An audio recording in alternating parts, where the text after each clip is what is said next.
하나님 말씀 보도록 하겠습니다. 구약성경 잠언 22장 6절의 말씀입니다. 잠언 22장 6절 말씀 제가 봉독해 올리겠습니다.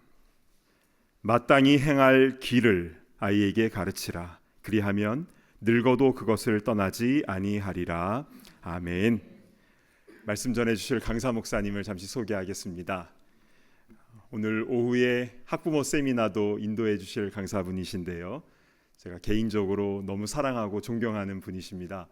한국의 장로회 신학대학교 기독교 교육과 교수로 재직하고 계시고 또 교육 선교를 위해서 지금 온몸을 다해서 사역하고 계시는 분이십니다. 우리 신형섭 목사님 나와서 말씀 전해 주실 때 우리 할렐루야로 환영하도록 하겠습니다. 할렐루야. 할렐루야. 거룩한 주의 주님 앞에 나와서 예배하는 참되게 모든 성도님들 심령 위에 말씀 듣는 중에 하늘로부터 임하시는 우리 주 예수 그리스도의 크신 은혜와 평강이 넘치도록 함께하기를 간절히 바랍니다. 성경에는 하나님의 백성을 일컫는 여러 이름이 있어요. 그 중에 하나가 그리스도인입니다. 여러분이 그리스도인이란 이름이 어떻게 지어졌을까요? 예수님 승천하고 난 뒤에 우리 제자들의 이 모임을 일컫는 정체성을 잘 드러낸 이름 한번 공모해보자, 그렇게 해서 뽑힌 이름일까요? 아니면 난 아직 예수를 잘 모르겠는데 저 이상한 사람들, 이미 죽어버린 예수라는 청년이 말한 것을 만나는 사람마다 전하며 예수가 말한 대로 살아가며 그 예수가 나를 구원하러 오신 구원자라고 말하는 저 이상한 사람들, 난 아직 예수는 잘 모르겠지만 저들을 만나면 자꾸 예수의 말과 삶이 기억나더라. 우리 저 사람들 별명 붙여보자. 그리스도를 따르는 자, Christ followers, Christian. 여러분, 그리스도인 이름이 어떻게 지어졌을까요? 전자겠습니까? 후자겠습니까? 네, 성경은 바로 이 그리스도인이란 이름이 바로 이 후자에 해당되었음을 성경을 통해 이렇게 증언하고 있습니다. 같이 한번 읽어볼까요? 시작. 제자들이 안디옥에서 비로소 그리스도인이라 일컬음을 받게 되었더라. 여러분, 일컬음을 받았다는 얘기는요, 이 그리스도인이라는 이름은 내가 만든 이름이 아니고요, 세상이 붙여준 이름이라는 거예요. 왜요? 너무 달라서요. 너무 이상해서요. 여러분은 어떻습니까? 지금 우리 참된 교회 와서 예배드리고 있는 여러분의 모습을 예수 믿지 않은 여러분의 직장 동료나 친족이나 또 여러분 친구들이 보면 뭐라고 할까요? 늘 주일이면 이 자리를 지키며 예배를 드리는 여러분의 모습이요, 내 인생 하나 건사하기도 쉽지 않은 이 바쁜 세상 속에 교회를 섬긴다고, 세상을 섬긴다고, 하나님 나라를 세우겠다고 그렇게 헌신하며 그 자리를 신실히 지켜가고 있는 여러분의 모습을 보면요, 그들이 볼 때 어떨까요? 정상입니까? 좀 이상합니까? 이상하겠죠. 근데 우리 하나님으로 인하여서 세상으로부터 이상하다 여김받는 자들을 이상한 자라고 여기지 않으시고 거룩한 자라고 부르신 줄 믿습니다. 2000년 교회사를 통해, 성경을 통해 하나님께서 그 나라를, 그 민족을, 그 가정을 하나님 나라로 뒤집어 놓으실 때 세상에 어떠한 자들을 통해서 일하지 않으시고요, 하나님의 이름으로 인하여 세상 앞에 이상하다 여김받는 것을 마땅히 여기며 마침내 그 예수의 이름을 세상에 드러냈던 자들을 통해 하나님이 그 일을 이루어 오신 줄 믿습니다. 이 아침에도요, 우리 하나님 그 십자가 열심과 사랑으로 이 땅을 변화시키실 때에 우리 가정을, 우리 자녀를, 우리 일터를, 이 세상을 바꿔내실 때 세상에 어떠한 자가 아니라 하나님의 이름으로 인하여 이상하다 여김받는 이 이름 끝까지 붙들며 하나님의 영광 드러내는 여러분을 통해 그 일 이루실 줄 믿습니다. 우리 믿음으로 옆에 있는 성도님들과 이렇게 한번 고백하기로 합니다. 절 따라하실까요? 이상하셔서 감사합니다.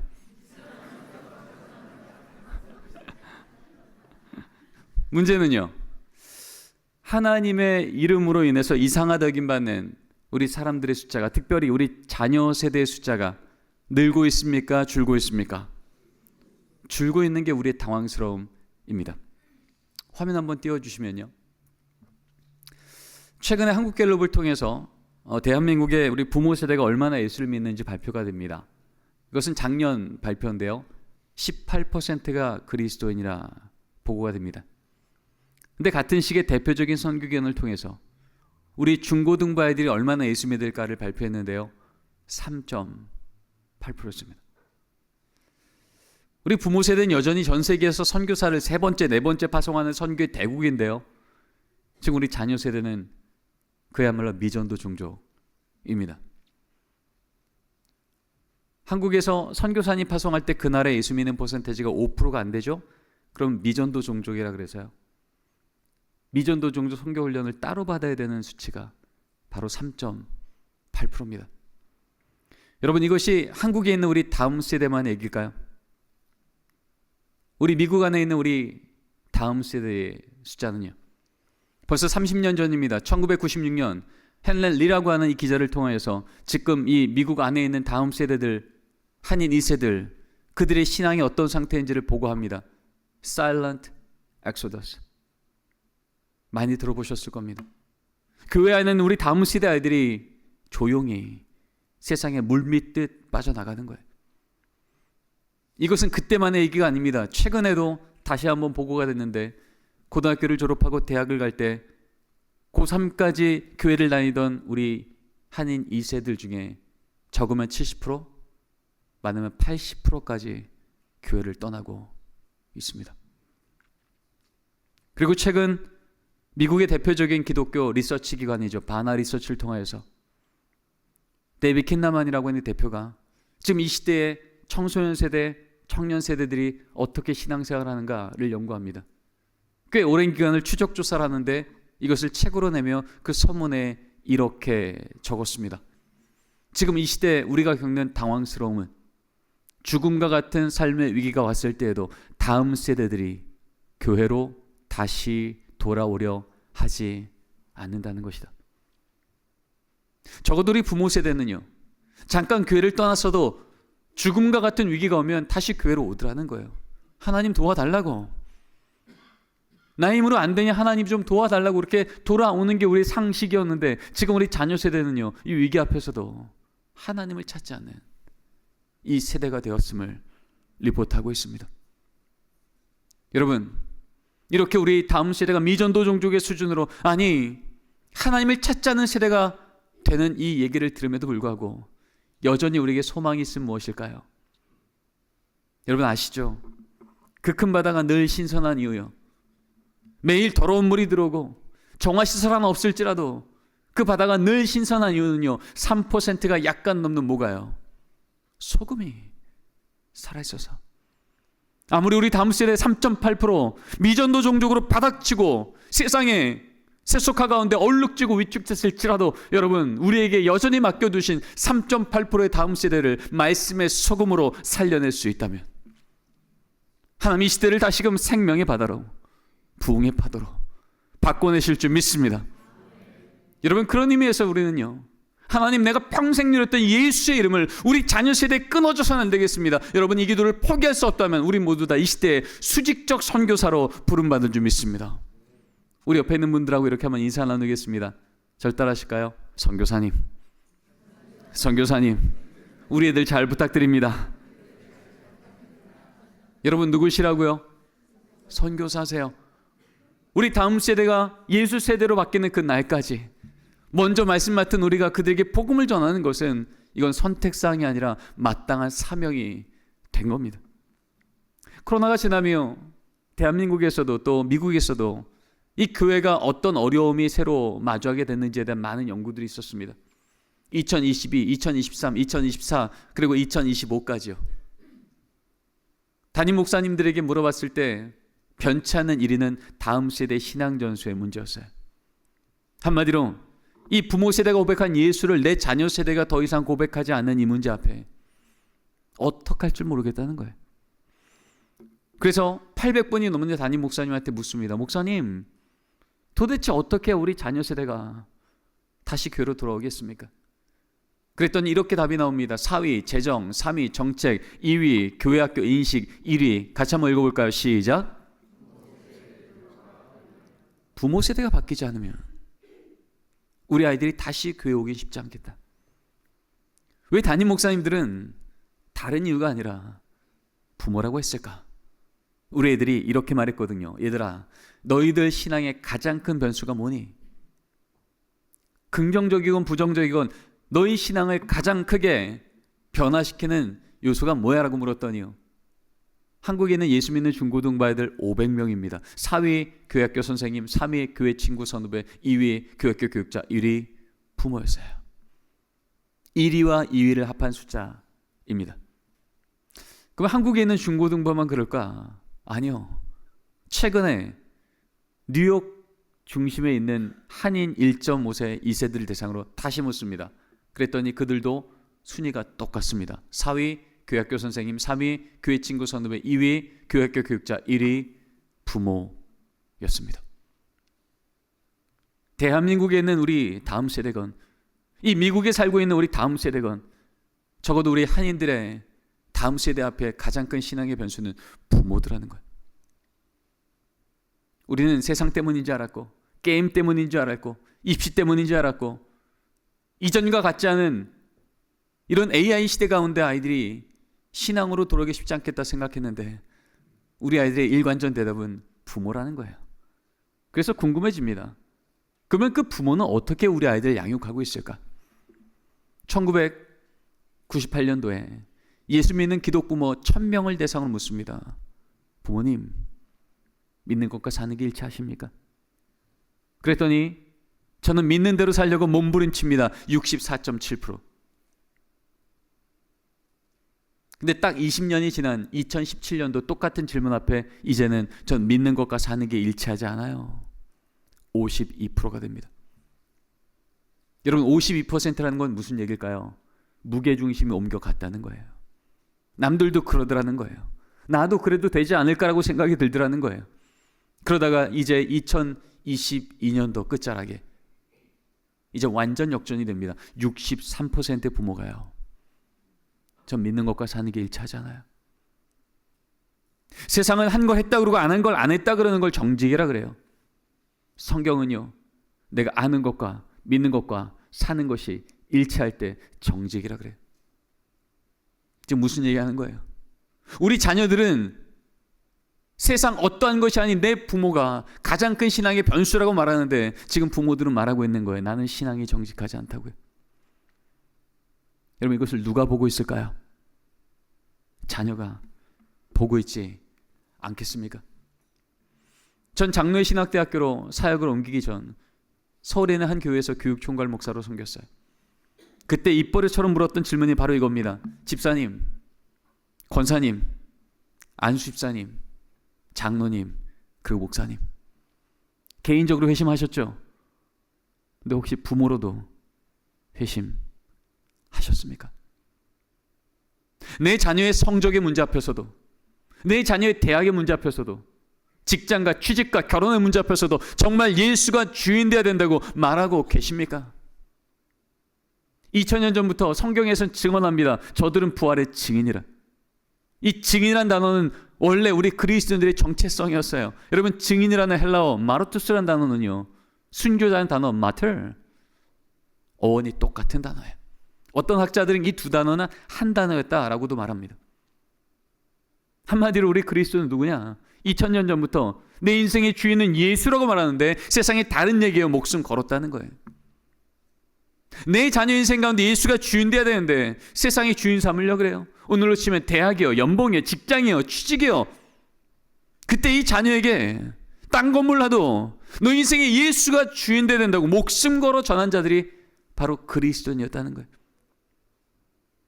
여러분, 지금 이 시대에 예수 믿는 부모 세대가 목숨 걸어 우리 자녀에게 전한 이름이 뭡니까? 예수 이름입니까? 대학 이름입니까? 하나님의 말씀입니까? 세상의 스펙입니까? 도대체 우리는 우리 자녀에게 무엇을 멈추지 않고 이것만은 붙들어야 된다고 말하고 계십니까? 여러분 잘 아시죠? 우리 대한민국의 최대 종교가 뭐죠? 대학교죠. 여러분 아시잖아요. 이제 상식이 되어버린 얘기입니다. 여러분 수능 시험 친 날 보시라고요. 내 자녀 저 대학 저과 들어가면 인생 보장되겠네, 안전하겠네, 거꾸로요. 그 대학 떨어지면 마치 그 인생도 멈춘 것이냐. 우리 아이들이 넘어져 있기 전에 부모가 못 일어나는 거 아닙니까? 예수 믿는 부모라고 좀 다릅니까?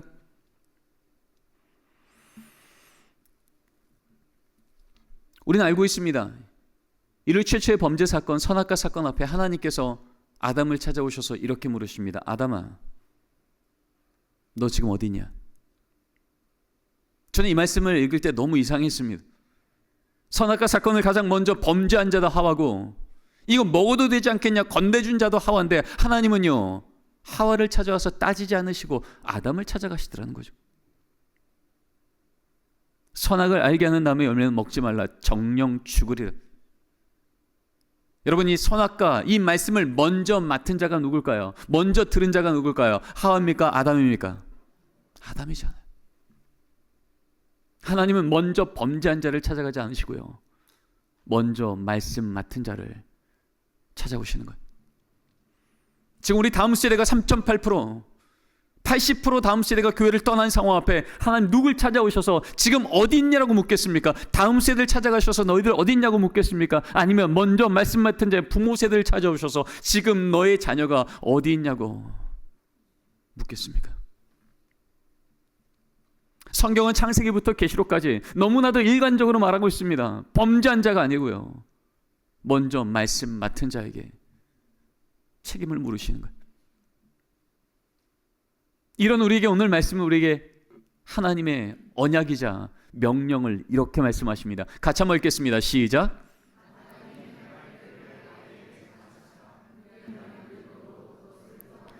마땅히 할 길을 아이한테 가르치래요. 그러면 늙어도 안 떠난대요. 여러분, 왜 우리 다음 세대들이 자꾸 교회를 떠날까요? 안 가르치니까 떠나는 겁니다. 가르치란 말은 하나님의 명령이었고, 안 떠나게 하겠다는 말은 하나님의 언약이었거든요. 말씀하시면 이루신 하나님이 지금 우리 자녀 세대가 떠난 이유는 우리가 안 가르치셔서 아닙니까? 여기서 말한 길을 가르치라, 여러분 이 말에 히브리어 원어로 들어가면 뜻이 이렇게 됩니다. 삶의 방식을 보여주라. Way of living이요. 어떤 삶의 방식이요? 위기가 오면 나도 모르게 무릎 꿇어 기도하는 걸 자녀에게 보이고, 우리 자녀에게 좋은 일이 생기면 너 똑똑하다, 너 잘했다가 아니라 너에게 지혜 주신 하나님, 널 인도하신 하나님을 찬양하자. 가족이 모여 하나님을 찬양하는 찬송 소리가 문지방을 넘어가는 가정. 그렇게 무릎 꿇고 기도했더니 하나님의 때가 되어 하나님이 아니고 설명할 수 없는 기적 같은 사건이 우리 가정 가운데 또 임하며, 그때부터 이 자녀에게 하나님은 귀로 듣던 하나님이 아니라 눈으로 보는 살아있는 하나님이 될 줄 믿습니다. 신앙은 그렇게 전수되는 거라고. 이렇게 자라난 자녀는요, 삶의 위기가 오면 나도 모르게 무릎 꿇어 기도하는 청년 세대가 돼요. 하나님 그 자녀 아무리 복에 복을 주어도 그 복이 우상되지 않을 걸 믿으셨기에 더욱더 세상 가운데 하나님의 영광을 드러내는 우리 청년 세대, 다음 세대로 세워주실 줄 믿습니다. 그리고 성경은 이어서 우리에게 말을 하고 있습니다. 집에 앉았을 때든지, 길을 갈 때든지, 누워있을 때든지, 일어날 때든지. 무슨 얘기예요? 힘들 때나 기쁠 때나 일상일 때나 언제나 내가 원하는 일이 생겼을 때만 할렐루야를 외치는 게 아니라, 기쁠 때나 슬플 때나 위기가 왔을 때에도 어떤 어려움보다도 능히 크신 하나님을 여전히 믿기에 함부로 절망하지 않고, 오늘 찬양의 고백처럼 앞서가지 않고 주께서 함께 하시는 걸 믿으면 그 하나님과 그 걸음 계속 같이 가자고, 견고히 기도의 무릎을 여전히, 견고히 말씀에 손을 여전히 하나님 앞에서 붙들고 살아가는 부모의 등을 자녀에게 보일 때, 우리 하나님 언약하신 대로 주의 사심을 마침내 보게 하실 줄 믿습니다. 2000년 교회사는 우리에게 증언하고 있습니다. 초대교회예요. 역사학자들에 따르면 초대교회 때 우리 그리스도인들의 이름은 예비 사형수였다고요. 예수 믿는 것은 곧 죽음을 영했던 바로 그때에도요, 성 크리소스톰, 알렉산더 클레멘, 성 어거스틴, 여러분 들어보셨을 만한 초대교회 때 교부들이었고 담임 목사님이었고 성서학자들은요 이렇게 기록합니다. 믿음의 가정마다 거룩한 의례가 거기 있었다. 예수 믿는 것이 곧 죽음이었던, 손해였던 그때도요, 예수 믿는 가정마다 빠지지 않았던 건 거룩한 의례요. 정기적으로 말씀을 읽으며 위기 때마다 무릎 꿇어 기도하며 함부로 좌절하지 않고 하나님을 찬양하는 바로 그 거룩한 의례가 있었던 가정, 바로 그 가정이 세워졌던, 그 교회가 세워졌던 그 자리마다 천년의 로마는 무너지고 주님의 몸된 교회가 다시 일어서게 된 줄 믿습니다. 500년 전 종교개혁이죠. 마틴 루터가 이렇게 외칩니다. 같이 한번 읽겠습니다. 시작.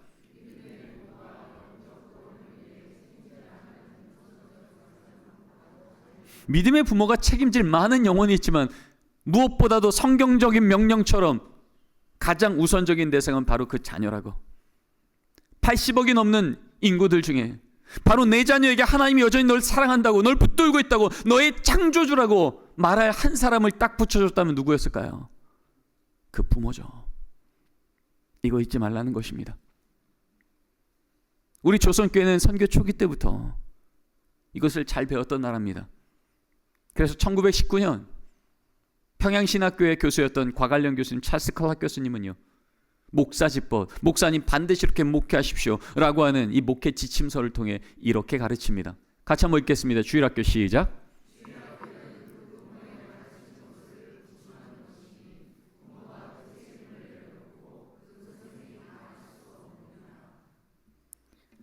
이런 평양신학교, 평양 대부흥운동 이후에 동방의 예루살렘이라고 불렸던 그 놀라웠던 부흥이 있던 그 땅 위에 이 신학교 교수의 눈에도 보이는 거예요. 그렇게 하나님의 크신 역사가 있음에도 불구하고 우리 자녀 신앙은 교회 학교에 맡기면 되는 거 아니야? 위탁하면 되는 거 아니야? 라고 생각하는 부모들이 있었다는 얘기, 없었다는 얘기예요. 있었다는 거예요. 근데 아무리 봐도 성경은 신앙은 위탁이 아니라 책임이라고 말하는 것을 이 신학교 교수는 알았기에 100년 전부터 그렇게 가르쳤던 겁니다. 목사님들, 교회에서 분명히 가르치십시오. 적어도 그 부모가 먼저 말씀 맡은 예수 믿는 부모라면 그 자녀의 책임은 위탁이 아니라 가정에서부터 가르치십시오. 이걸 교회가 가르치라는 거예요. 그렇다면 오늘 말씀대로 마땅히 할 길을 우리 부모의 삶을 통해 가르친다는 건 어떤 의미일까요? 어떤 실천을 오늘 우리에게 말씀하시며 초청하시는 걸까요? 오늘 주시는 두 가지 메시지를 같이 한번 듣기 원합니다. 첫 번째 메시지입니다. 함께 읽겠습니다. 신앙 전수는 숙제가 아니라 뭐라고요? 이어서 읽겠습니다. 오늘 내가 내게 명하는 이 말씀을 너는 마음에 새기고. 여러분, 이 말씀이 뭘까요? 지금 부모 세대는 40년을 광야를 걸어왔습니다. 모압 평지인데 하나님께서 웬일인지 멈추십니다. 요단강만 건너면 지금 가나안 땅 들어가는 약속의 땅이 눈앞인데 하나님이 의도가 있어서 그 걸음을 멈추시고 한참 만에 모세를 통해 이렇게 얘기합니다. 모세야, 내가 너희 부모 세대에게 약속한 젖과 꿀이는 저 땅 너희 자녀한테 다 준다. 오늘로 치면요, 저 대학, 저 직장, 저 연봉 내가 준다. 근데 이거 하나 분명히 하자. 너는 내가 내게 명한 이 말씀을 먼저 마음에 새겨라. 여러분, 이 말씀이 뭘까요? 40년 전 이 부모 세대 눈앞에서 바로의 무릎을 꿇리시고 홍해를 마른 땅처럼 건너가게 하시고 눈만 들면 구름기둥 불기둥을 보게 하사 하나님 우리와 함께하는 걸 알게 하시고 아침마다 만남의 지적을 먹여주사 하나님이 나를 먹이시는 하나님인 것을 잊지 않게 하셨고 아말렉과의 전투 가운데 손들면 전쟁을 이기게 하시고 손 내리면 지게 하시는, 누가 뭐래도 내 삶에 살아 역사하셨던 그 하나님, 그 하나님이 내게 뭐라고 하셨는지, 어떤 언약을 말씀하셨는지 이 말씀을 부모 마음에 먼저 새기라는 거예요. 분명히 자녀 세대 복주겠다 말씀하시는데 하나님은요, 자녀 세대한테 말씀 안 하시고요, 이 부모 세대에게 말씀하시는 거예요. 그 말씀이 이 부모의 심령 가운데 먼저 새기라는 거예요. 그래서 그 믿음이 다시금 오늘도 나에게 현정이 되고 나면 내 평생을 이렇게 인도하신 신실한 하나님, 능력의 하나님, 역전의 하나님이 우리 자녀의 삶에도 동일하게 그렇게 인도하실 걸 믿으라는 거예요. 그래서 이 하나님을 전하는 것은 숙제라는 게 아니라 내 삶에 역사하신 하나님이 내 제 삶에도 여전히 있을 것을 믿는 이 언약이 이 마음 가운데 살아나라는 겁니다. 그러면 말씀대로 우리가 순종하는 건 숙제 시간이 아니고요, 하나님의 언약이 내 안에 현장으로 다시 살아나는 시간이 될 줄 믿습니다. 이 말씀이요. 그래서 말씀을 듣는다는 것은 어떤 의미겠습니까? 항상 기뻐하라, 쉬지 말고 기도하라, 범사에 감사하라. 여러분, 이런 말씀을 들을 때 어떠세요? 기쁨과 소망이 넘쳐나십니까? 아니면 좋은 말씀인 것 같긴 한데 부담스러우십니까? 왜 우리는 부담스러울까요? 못할 걸 하니까. 가끔 기뻐해라. 밥 먹을 땐 기도해라. 좋은 일 있으면 감사해라. 할만하잖아요. 근데 왜 도대체 못할 것 같은 걸 아시면서 이것이 우리를 향하신 하나님의 뜻이라고 말씀하실까요? 16, 17, 18 이 말씀의 결론절 24절에 가면 성경은 이렇게 증언합니다. 같이 한번 읽어볼까요? 시작.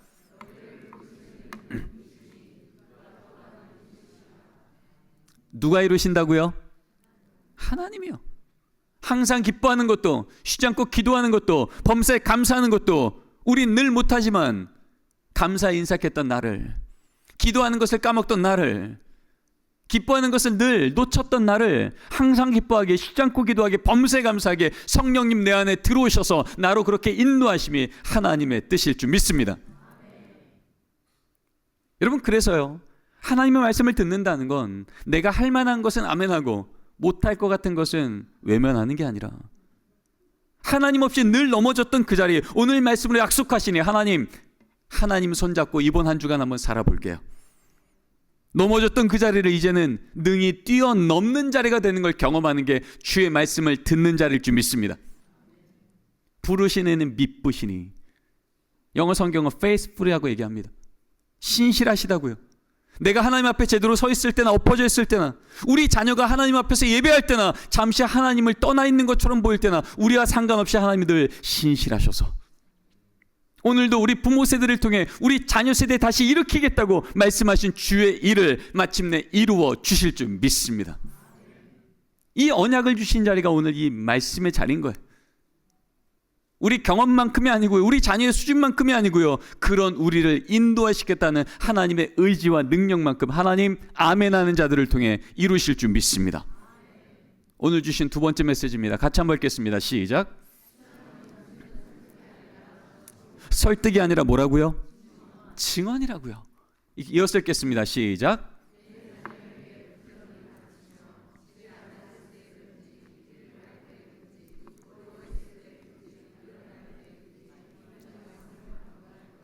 부지런히 가르치며 강론할 것이며. 우리는 이런 말을 들을 때마다 어떤 오해가 있냐면, 마치 우리가 성경 이야기를 잘 정돈해서 우리 자녀를 잘 설득해봐라, 성공해봐라, 뭐 이런 말로 들립니다. 근데 이 말의 히브리어 원어를 들어가면 이 문장은 뉘앙스가 전혀 달라집니다. 이것을 우리 한국말 의역을 하면 이렇게 해석이 되죠. 너희 자녀에게 하나님의 말씀을 증언하라. 영어 성경은 더 단순히 말합니다. Talk to them. 내가 경험한 하나님을, 내가 들은 하는 말씀을 그냥 그들에게 전하라는 거예요. 설득이 아니고요, 증언입니다. 우리가 증언할 때 성령님이 설득하실 줄 믿습니다. 저희 집은 17년째 가정예배를 매일 드리고 있습니다. 그날도 우리 딸이 이제 초등학교 6학년쯤 올라갈 때쯤입니다. 지금은 이제 고등학생인데요. 그날도 가정예배를 마치고 이제 각자 방으로 들어갔는데 제 딸이 저한테 그러는 거예요. 아빠, 나 이번 주 교회 안 갈래. 아니, 방금 가정예배를 드렸던 딸이 저한테 그러는 거예요. 이번 주 교회 안 갈래. 왜? 하나님 없잖아. 하나님 없잖아. 제가 신학교에서 기독교 변증론을 가르치고 있거든요. apologetics를. 그런데 내 딸이 하나님 없잖아, 교회 안 갈래, 이 말을 하는 것 앞에요. 아니, 어떻게 말할 줄 모르겠더라고요.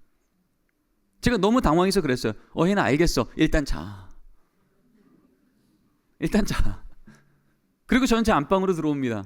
그리고 이제 누워서 기도를 하는데, 하나님, 어떻게 우리 혜인이가 하나님 없대요. 도와주세요. 믿음은 하나님만 주시잖아요. 좀 도와주세요. 이렇게 기도가 시작되는데 기도가 끝낼 수가 없는 거예요. 너무 마음이 불안해서. 그래서 기도하다가 졸다가 거의 밤을 샜습니다. 그리고 이제 아침에 일어날 때가 돼서 일어났는데 밤새 했던 그 기도가 저도 입버릇처럼 다시 나온 거예요. 하나님 도와주세요. 밤새도 한마디 대답이 없으셨던 그 하나님이요, 아침에 일어나서 하는 똑같은 기도 한마디에 저한테 아주 선명하게 이 마음에 이렇게 음성을 들려주셨어요. 형서봐, 네 딸 혜인이 괜찮아. 걔 아무리 흔들려도 내가 더 단단히 붙들고 있어서 괜찮아. 아니, 밤새 기도할 때는 한마디도 없던 하나님이 그 새벽에 딱 한마디 들려주시는데요, 정말 자욱했던 안개가 한순간에 사라지는 것처럼 제 마음에 그 불안함이 한순간에 평강으로 완전히 바뀐 거예요. 평강으로 바뀌자마자 제 머릿속에 한 가지 사건이 떠올랐어요. 아, 맞아, 우리 혜인이 10여 년 전에 미국에서 그 일이 있었지. 그 일이 뭐냐면요, 저는 버지니아 리치몬드에 있는 유니온 신학교에서 공부를 했었습니다. 7년 반의 유학을 거의 마칠 때입니다. 박사 논문을 학교에 제출했고요, 이제는 그 결과를 기다리고 있을 때였습니다. 그러다 보니까 오랜만에 시간이 남아서 제 친구 목사님께 얘기했어요. 목사님, 저 지금 논문 내고 여유가 좀 생겼는데 목사님 댁 가서 밥도 좀 먹고 우리 한국교회 얘기도 좀 나누고 그럴 수 있을까요? 아니, 너무 좋대요. 오래요. 그래서 그 당시 2살이 채 안 된 제 딸을 이 바구니에 넣어서 이렇게 들고 갔습니다. 이제 밥도 먹고 애교도 해야 되니까 아이를 잘 재우려고 복도로 되어 있는 집이었는데요, 그 복도 끝에 있는 작은 방이 있었어요. 문을 열고 바구니를 놓고 문 닫고 식사를 시작합니다. 아니, 밥을 먹는데 어디서 빵 굽는 냄새가 나는 거예요. 자꾸 제가 물었죠. 빵 구우세요? 안 굽는다는 거야. 그런가 보다. 그리고 이제 밥 다 먹고 이제 거실로 옮겼습니다. 거기서 이제 차를 마시면서 꽤 많은 시간이 지났습니다. 거의 심야가 됐습니다. 근데 이제는 어디서 빵 굽는 냄새가 아니라 빵 타는 냄새가 이제 적게가 아니라 꽤 짙게 나기 시작한 거예요. 다시 물었죠. 빵이 타는데요? 그 말 듣자마자 그 목사님과 사모님이 먼저 그 복도방으로 뛰어들어갑니다. 저랑 아내도 따라 들어갑니다. 그 목사님 먼저 문 열고 그 방에 들어갔는데 들어간 지 얼마 되지 않아 기침하면서 나옵니다. 이미 그 방은 플라스틱이 녹은 유독가스로 가득한 방이었습니다. 상황이 어떤가 봤더니 이제 이 아이를 재우려고 제 아내가 그 방 안에 바구니를 딱 놨는데, 여러분 아시는 것처럼 미국 집은 위에 등이 없잖아요. 그 스탠드로 불을 켜고 끄고 온데, 불을 딱 켜니까 너무 밝아서 애가 깰 것 같고, 불을 끄니까 아이가 무서워할 것 같고, 그래서 아내가 입고 갔었던 면으로 된 옷을 그 스탠드 위에 덮어놓은 거예요. 근데 그 스탠드가 그 가운데가 백열등이 아주 큰 등이었고요, 그 겉은 플라스틱 가시로 되어 있었습니다. 근데 이 면으로 덮은 옷을 덮어놓으니 이제 열이 나기 시작하는데, 불이 한 번에 확 났으면 됐는데 불은 나지 않고 이 열 때문에 옆에 있던 플라스틱이 늘어붙기 시작하는데, 늘러붙은 곳에서 이제 플라스틱이 녹기 시작하면서 유독가스가 아래로 내려온 거예요. 3시간 4시간을 그렇게 바로 그 등 아래에 있었던 혜인이 거기를 가득 채우고 이제 문틈으로 나와서 이제 거실까지 냄새가 온 거예요. 그러니 들어갔더니 이미 백열등은 터졌고, 근데 열은 여전히 있어서 유독가스는 계속 나오고 있는 중이었고, 얼마 공간이 안 되는 작은 방이었거든요. 어떻게 해요? 저랑 아내는 아기 찾아야죠. 그 어두운 방을 더듬더듬하면서 아기를 찾고 나왔는데 아이가 요동하지 않아요. 아이를 흔드는데 아이가 깹니다. 아, 살아있구나. 보자마자 저는 바로 그 집에서 한 10여 분 거리에 있는 세인트 메리 하스피털이라고요, 리치몬드에서 가장 큰 대학병원입니다. 거기에 응급실로 가면서 저희 교회 장로님께 전화를 드렸어요. 장로님, 혜인이가 지금 살아있는데 이런 상황입니다. 왜냐면 그 장로님께서 그 병원의 부원장님이셨거든요. 갔더니 이제 장로님도 와 계시고 저희들도 가고 아기를 들여보내고 기다립니다. 눈물도 나지 않는 너무 당황스러운 상황 앞에 정말 멍하고 있는데, 그 안에서 먼저 장로님을 부릅니다. 닥터로. 장로님이 들어가세요. 들어가시더니 얼마 있지 않아서 저를 부릅니다. 목사님 빨리 오세요. 그랬고 갔더니 이 장로님이 그러는 거예요. 지금 이 의사 선생님들이 다 점검했습니다. 그런데 점검했더니 혜인이 뇌에 유독가스가 1초도 들어가지 않았답니다. 기적입니다. 아이는 아무런 증세가 없으니 태어나십시오. 근데 저는 그 장면을 보고 왔잖아요. 지금은 증세가 없어도 어떻게 될지 모르니 제발 좀 입원시켜달라는데 장로님이 안 된다는 거예요. 병원의 내교 때문에 증세가 없으면 태어나라는 거예요. 그 이미 새벽이 됐죠. 그 밤에 이제 아기를 데리고 이제 고속도로를 타고 유니온 신학교로 하이웨이를 타고 가고 있는데, 제 아내가 그냥 우는 정도가 아니라 몸을 못 가눌 정도로 우는 거예요. 그래서 제가 차를 갓길에 세워놓고 아내를 진정시켰는데 아내가 진정이 어느 정도 된 뒤에 저한테 얘기하는 거죠. 혜인이를 가슴에 품고 이제 주차장으로 딱 내려왔는데 하나님이 본인 앞에 하나의 이미지를 보여줬다는 거예요.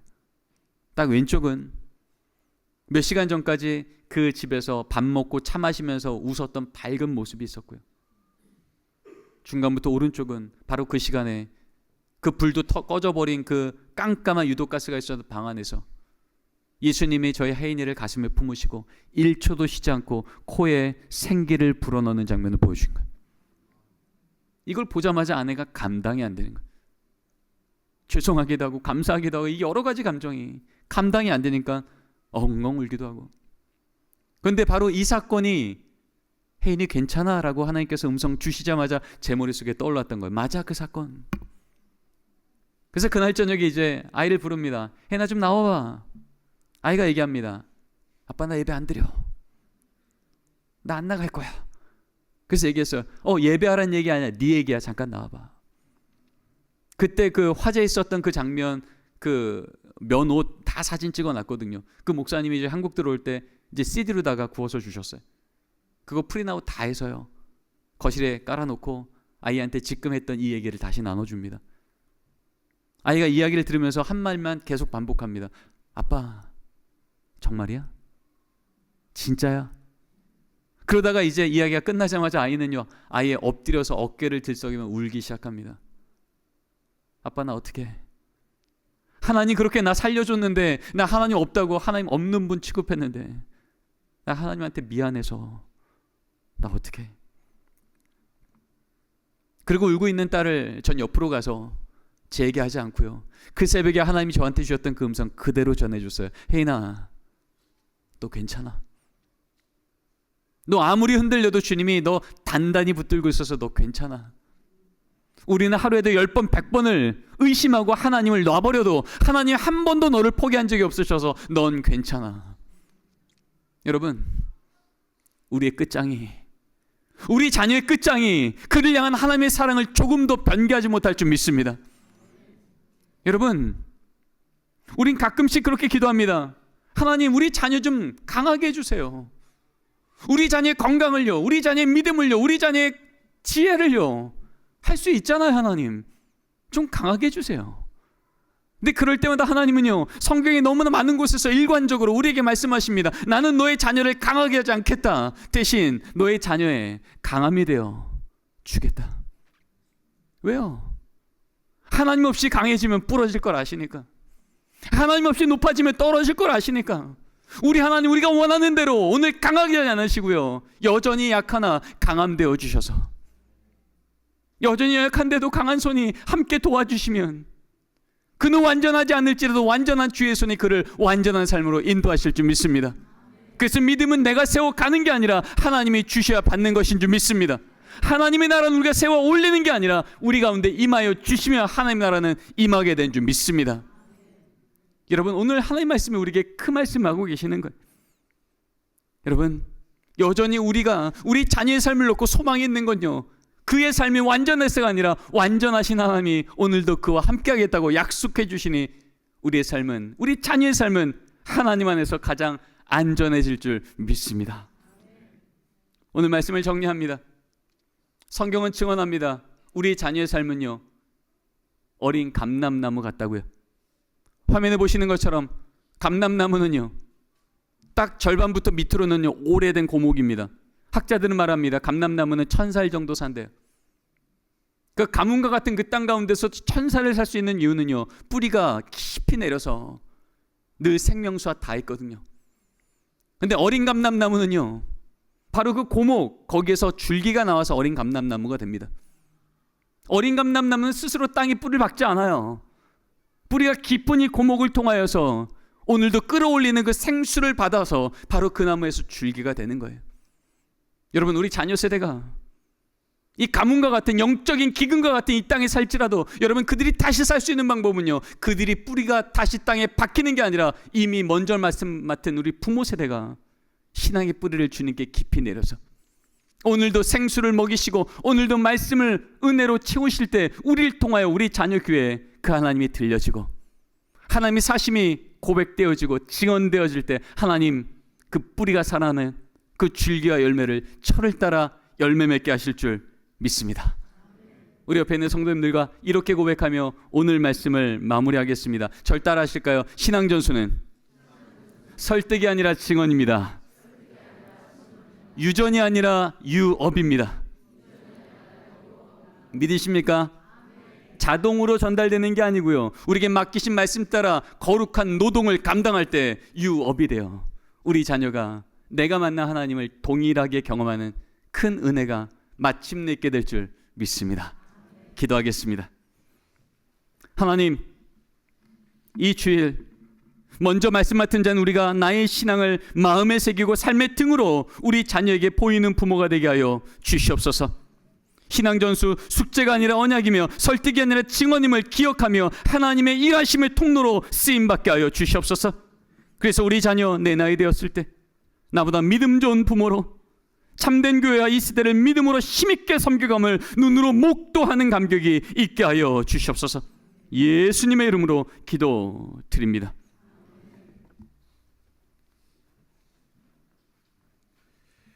우리 주신 말씀 붙잡고 우리 함께 기도하는 시간을 갖도록 하겠습니다.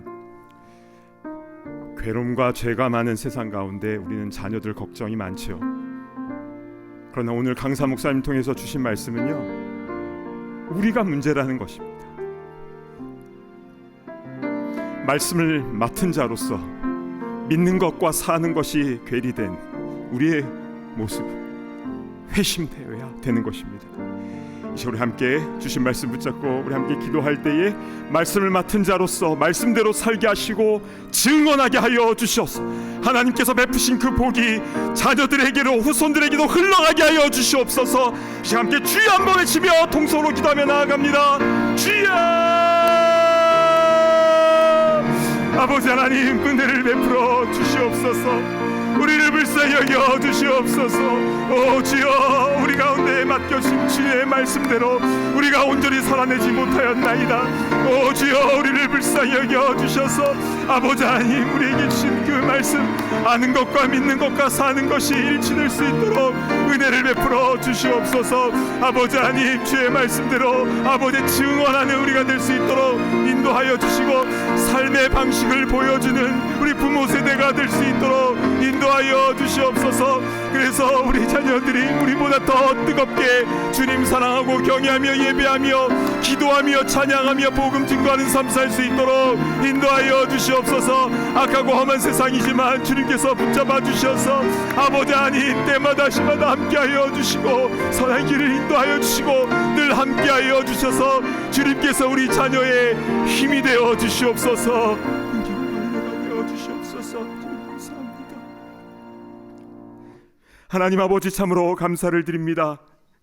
오늘 이 시간 귀한 말씀을 우리에게 허락하여 주셔서 하나님 말씀을 먼저 맡은 자로서 어떤 책무가 있는지 우리에게 분명히 말씀하여 주셔서 감사합니다.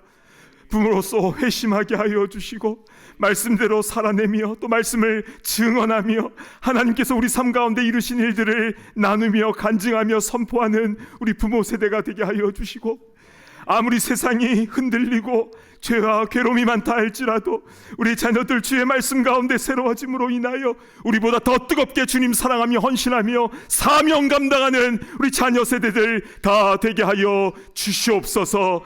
감사드리며 우리의 가정과 우리의 주인 되신 우리 주 예수 그리스도의 이름으로 간절히 기도드리옵나이다. 아멘.